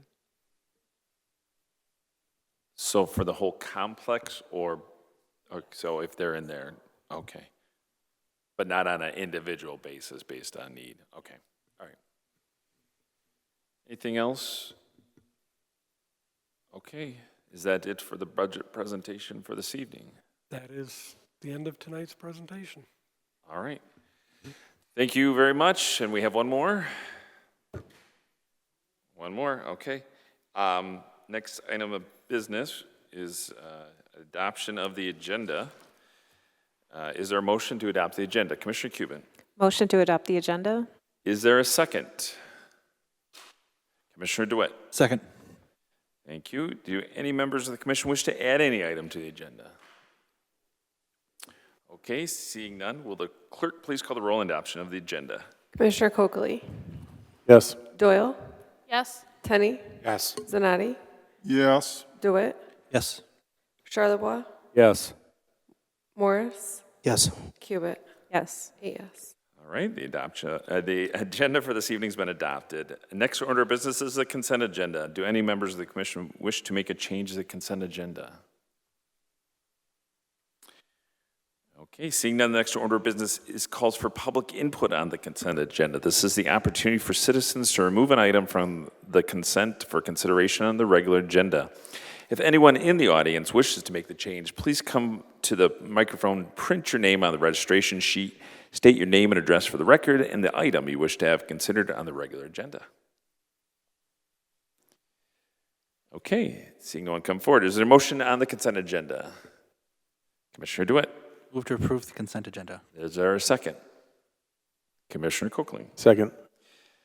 All right, will the clerk please call the roll on the adoption of the consent agenda? Commissioner Doyle, Yes. Tenney, Yes. Zanati, Yes. DeWitt, Yes. Charlebois, Yes. Morris, Yes. Cubit, Yes. Cocheli, Yes. 8 yes. All right, consent agenda has been approved for this evening. Next order of business calls for public input. Under the rules of the City Commission, each speaker will be allowed 5 minutes to speak. Commissioner Cocheli will serve as the timekeeper. This is an opportunity for citizens to address the commission regarding any agenda item or any other matter. If anyone wishes to address the commission, please come forward, print your name on the registration sheet, and state your name and address for the record. We do ask you to be respectful in addressing the mayor and commission, and to let folks know, public input is a one-way communication, and the mayor and commissioners cannot answer questions at this time. Please meet with them after the meeting if you do have questions.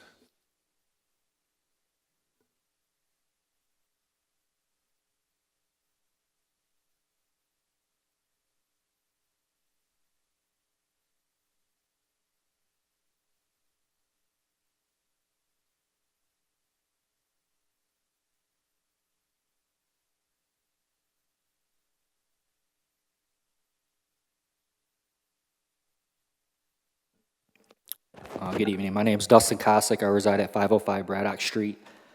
To hear that we're talking about privatizing, obviously I have not been shy about the fact that I spent time in the joint and that I watched that whole fiasco of privatization within there and how it hurt the prison system pretty bad and how the state had to try to like take it back over, and it was a mess.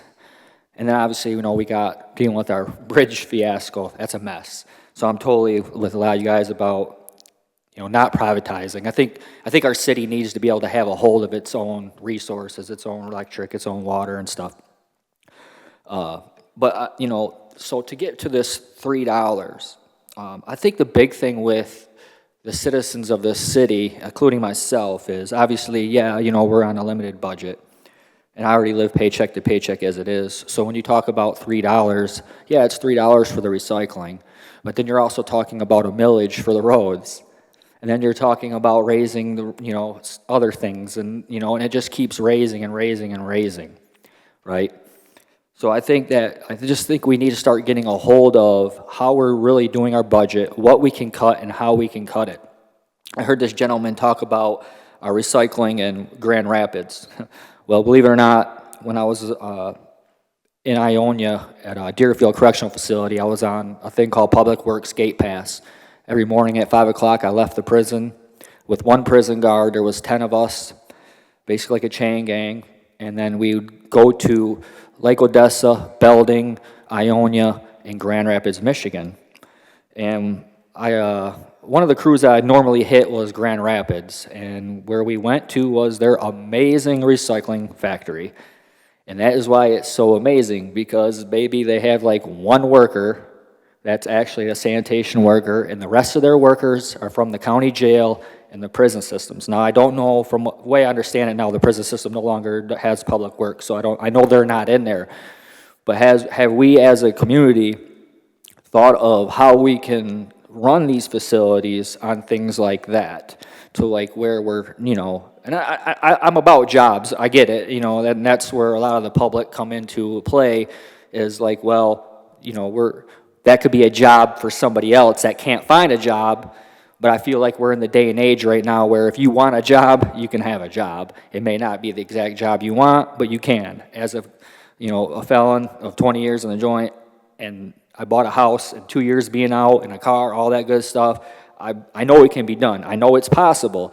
So I'm just saying that I think that we just need to get a grip of this, because when you look it up,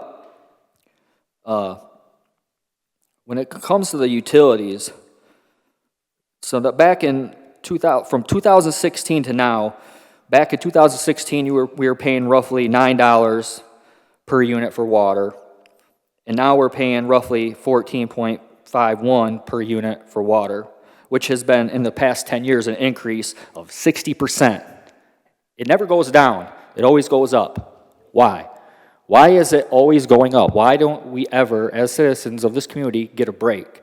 Why is it always put on the citizens? Let's do a millage, or let's raise it up $3 extra. Sometimes people really just cannot afford that.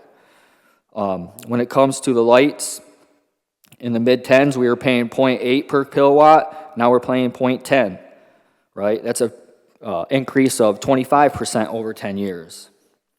For the trash and solid waste, it's roughly been a 40% increase over 10 years. And overall, you know, an average utility bill back in 2016 was $170. Now it's in between $240 and $300 an hour. It's pretty huge increase, roughly 40 to 55%. So again, it just this continually comes up. You guys are just continually asking us for more and more money. And like I said, a lot of citizens do not have that money. So again, you know, I am against privatization. I understand that nowadays things are not cheap, but I think we need to get a grip on it, and I really think we need to figure out, you know, a really strong, good, you know, city manager that's really going to be able to have a budget and figure out what it can and can't, you know, cut and just, you know, run the city appropriately. Again, because the bridge is a proof of what privatization can do and what it will do to your citizens, and the citizens will start not having your back, and we want to have your back. We want you guys to work for us. Time. With that said, thank you. I'm good. I'm good. Thank you. All right, thank you.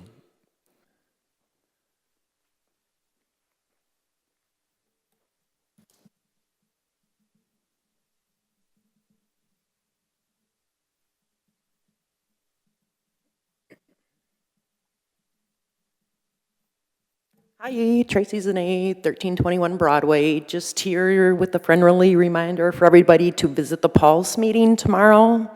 I think Mr. Gerard made it clear that each and every one of you seated here can be present as long as we don't have a community discussion, so we hope to see you there. Thank you. Anybody else like to come forward for public input? All right, next order of business is remarks of the Mayor Commission. Commissioners, do you have comments? Commissioner Tenney. Thank you to the chair. You know I do. Through the chair to the city manager, I realize we don't have any control over what the county jail does and doesn't do, but I just heard the speaker talk about prisoners working out in the community. Do we have any county jail trustees that do community work around here by chance, if you know? I don't know if they still have them. I know they used to have them, and we did participate for a little while with the program, but I have no idea if Sheriff Cunningham has the program anymore. Okay, fair enough for an on-the-spot question. Another thing through the chair to the city manager, I had a young man reach out to me regarding the lights going off at the skate park at 10 o'clock or so. You know, I think it could be a good thing if they were left on longer. My personal thoughts are that people are less likely to commit crimes in the light than they are in the dark, so I don't really know what the rationale is behind that, if it's a cost-saving measure, if it's something different. Can you talk just a little bit about that, please? Yeah, without me having the documents in front of me, I know that's our park hours when we close our parks, so it's probably because of that. But I can find out through the Parks Department. I would greatly appreciate that, and if it's a park hours thing, then would it require a resolution or a different pathway to look at changing that? It might just be an administrative procedure, so let me take a look, okay? Okay, I appreciate that. Done picking on city manager. Thank you for your time. The other thing is I serve on the community advisory council for the school-based health center at Bay City Central. It's run by Great Lakes Bay Health Centers. And last week during lunch, I got an opportunity to go to a meeting and hear about all the outstanding things they're doing there. It's open to Bay City residents, not just high school students, but that's where it's at. So ages 3 through 21, regardless of your insurance status, regardless of your income. They do a lot of behavioral health / social work stuff. They do a lot of physical health stuff, whether your child needs a well check visit, whether they need some sort of therapy, or whether they need a sports physical. That's an asset to the community. The next thing I want to talk about is I have a 4th Ward bar meeting planned for June the 26th. For all the neighborhood bars to come together, local residents, public safety. I have to give them kudos. When I was speaking with the director, I asked if he wanted to make sure that time worked for staff, and he assured me that they'll make it work, so thank you for that. Finally, I know that there are a lot of outages going on right now, my own house included. My understanding is that there, and other colleagues as well, I guess. My understanding is it's not a substation that got knocked down. It's like onesies and twosies, trees falling and things like that. So it's a bit difficult for crews to find the source of your outage, but that crews are out there. Finally, it's still Mental Health Awareness Month. So just sprinkling something out there for anybody who can use it. Something that you can find on YouTube for free 99. If you go in there and punch mindfulness meditation, you could get some guided meditation. This is an evidence-based practice that could help with anxiety, depression, limited spans of attention. And I'm shutting up now. Thank you. All right, thank you. Commissioner Coakley. Real quick, I noticed they were putting trees in on McKinley. Just through the chair to the city manager, if someone missed that opportunity to get a tree planted, are they still able to reach out and get on the list? They can reach out to electric department. Okay, and I did say see the patch crews are out. They did do some of Green Street. Hopefully they're gonna revisit it. There's still some pretty big potholes there, but with that being said, you know, at least they're out getting a jump on things. And lastly, that's it. The trees are the main thing. Thank you. All right, Commissioner Shalabaw. Yeah, I just wanted to say that I've been around for a long time, and stuff generally goes up 50% in 10 years' time, or you could say the money's worth half of what it was 10 years ago. So the idea that something went up 50% over 10 years that's the way it's been, and that's the way it's going to be. That's all. All right, thank you. Commissioner DeWitt. I just want to note so previous years, and I think we've hit the 0 mark last year, we were offsetting increases in water that was determined by the County Water Board, which we only have a 33% vote in approximately, by the decrease in sewer rates. I think that's done now, if I remember correctly. We hit that break even? Okay, Ms. Martinez, not a yes. But But yeah, for that one specifically, I know that we only get to vote for the percentage of our population that's served in it. And when the whole population is like 3 times what we are, it's hard for us to say stop increasing it. But we as a city have voted down the rates. It's just that we are not large enough to override the other municipalities. And as for electric, I've been talking, someone reached out to me from Ann Arbor. They're looking to do public power now. And our rates, if you go apples to apples for residential, is about 28% cheaper than the other 2 major commercial utilities in the state. So like we are seeing savings comparatively. But yes, I understand prices are going up too, but we have done what we can to an extent, and just looking for opportunities in the future to improve that as well. Thank you. Thank you. Commissioner Cubit.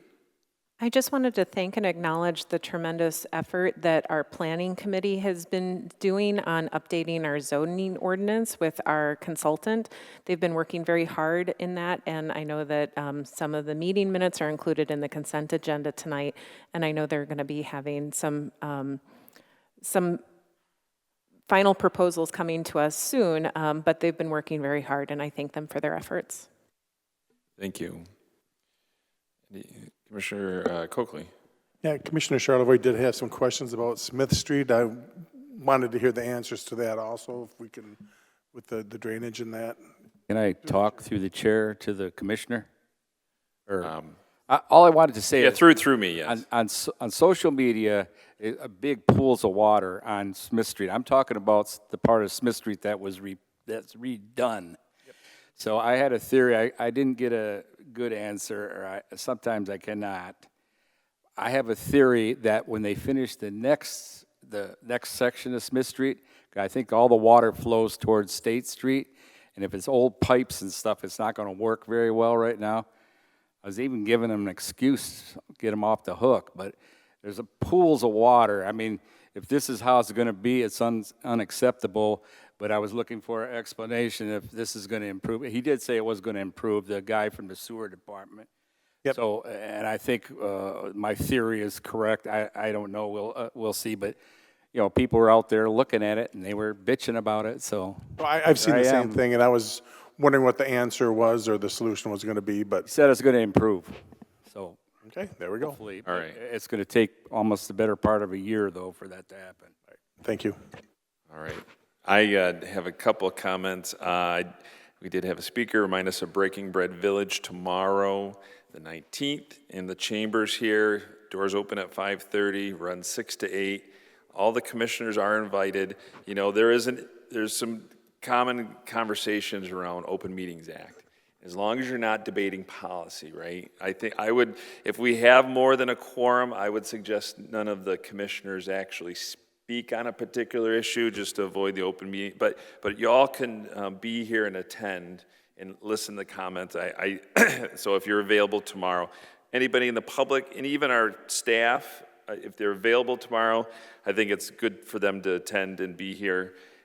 It's an engagement. I actually had an opportunity to speak this weekend on a panel for Michigan Municipal League and talking about engagement in various ways. We're trying to connect with our citizenry, and so what we're doing is a little bit of unique and working with a third party to kind of get those connections, and it really is all city related, what we've been talking about and their focus. And so the more involvement, the better. It'd be great to see all the seats filled up for that if you're available. The Jefferson Project had their opening on Friday, great event. They unveiled a sculpture that was done by the ISD students. And so, you know, it really will be a kind of draw to the community and the celebration of the arts. So we want to create a shout out to those folks at the Jefferson Project. They have a lot of good momentum. There was a question, and I just publicly want to make sure it gets answered, about comments on our YouTube, and maybe the city manager can address that, why we don't have the comments on the YouTube. We looked at this a while ago, and I think we talked to our city attorney, and it just was not a good idea to have those questions going while our meeting's going, because nobody can answer them while we're having the meeting. So they're not going to get an instant reply at all, because we're all here. I know other communities had issues with that, and we talked about that with Commissioner DeWitt. There was problems with some other communities, so I think they've shied away from just shutting down the comments on that. But people are welcome to go on our website and, you know, put questions in, or on our Facebook too. Okay. So there you go. I just wanted to address that. So that's all I had. The city manager, you have some remarks? I do. I just have some dates so everybody knows, the public included. We are going to do, May 26th is going to be the interviews for the city manager position. That is going to start at 6 p.m. on May 26th. We are going to have that as a work session. We are not making a determination that night for a couple reasons. During the work session, there will be a QR code downstairs for the meet and greet for people to scan in their thoughts of the candidates. The same will be happening during the day with our employees, because they're going to be here and do some meetings with some of our employees. So there's going to be information that's going to come to you after you do the interviews from those QR codes. I sent out a doodle today for the final decision to appoint the city manager, and it's on June 8th. It's going to be at 5:30. But what I need from 5 of you is to write into the city clerk's office that we have to have a special meeting. I can send the wording out for you tomorrow morning, and if you would just take that and send that to TJ, that would be helpful. And other than that, I think that's it for the city manager process, unless anybody else has any questions going forward. Commissioner Cubit? I guess I just want to be really clear on how the ultimate selection is going to happen and make sure everybody knows that too. We're not doing the same procedure that we've done for recent appointments, because I know there have been some concerns about that. So I just want to be very clear with everyone when we know it from our consultant, or how we're deciding how we're doing that. Sure. Well, I mean, you obviously have to discuss what you're going to do on this floor right now, publicly. I'm not making that decision for you. Maybe My point of view at this point, and again, this is good for discussion, is that for this decision, this should be we put our vote forward on a candidate, and we have to get a majority of commission to approve it. Doing the other system that we did for these seats I think is a little different than that, because we're signing a whole employment contract at the same time. I think putting gray area on that for a city manager position would be not a positive look for us. But that is, again, if people have debates, we can go through that right now, or before we vote. All right. I saw Commissioner Charlevoix's hands first, and Commissioner Coakley. I was just wondering, are we going to have a voting thing like we did with commissioner candidates? In other words, I think right now we have 4 candidates to choose from. Is it going to be a voting thing on paper, or can anyone tell me that? At this point, I'd like not to do a ranking system for this position, just to have, if you don't like this person first, just vote them no, and we'll work through it. That's my idea at this point. How are we going to do it? Someone Discuss makes a out nomination. loud? Yeah, So correct. Yeah, somebody would make a motion, and then you'd vote on that particular who you put forward. Okay, I think I understand. All right, Commissioner Coakley.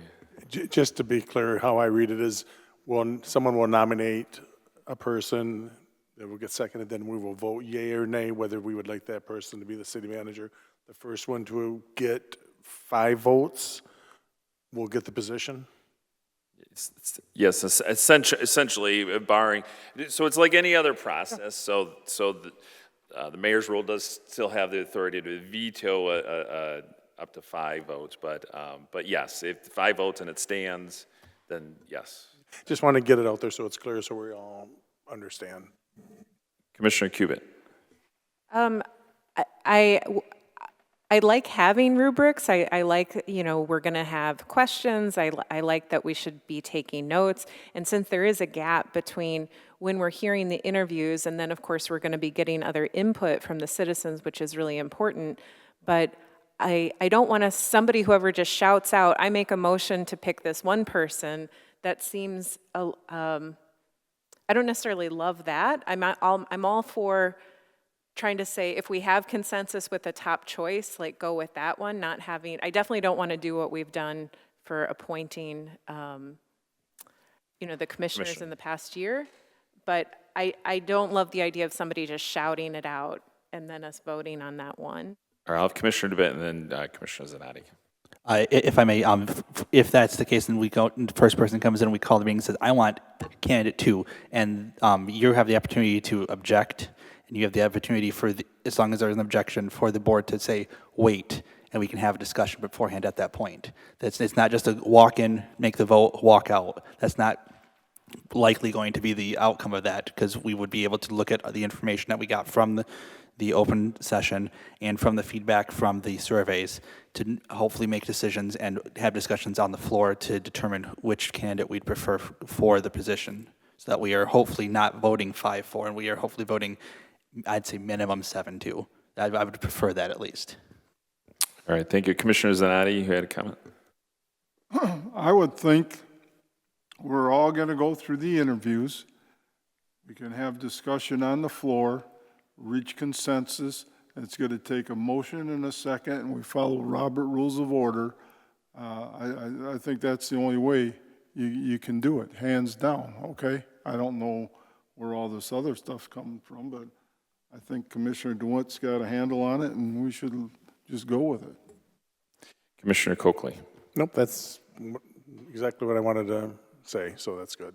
Yeah, I mean, I think as long as we're following Robert's rules, there's a process. We're going to hear, everybody gets to hear the interviews. We'll have feedback, hopefully, with those QR codes from the public and get that input. So that'll help, hopefully guide us. And hopefully we'll have somebody clearly as the top, and that makes sense.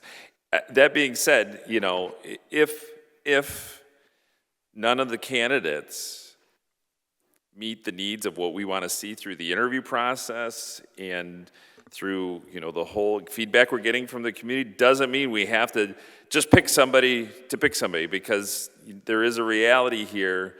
This is going to be probably one of the most important positions we hire as a body. So let's make sure we get it right. Hopefully amongst the 4 candidates that we've chosen to interview, we'll have that person. But that being said, I don't think we should just put somebody in there just because we said we're going to.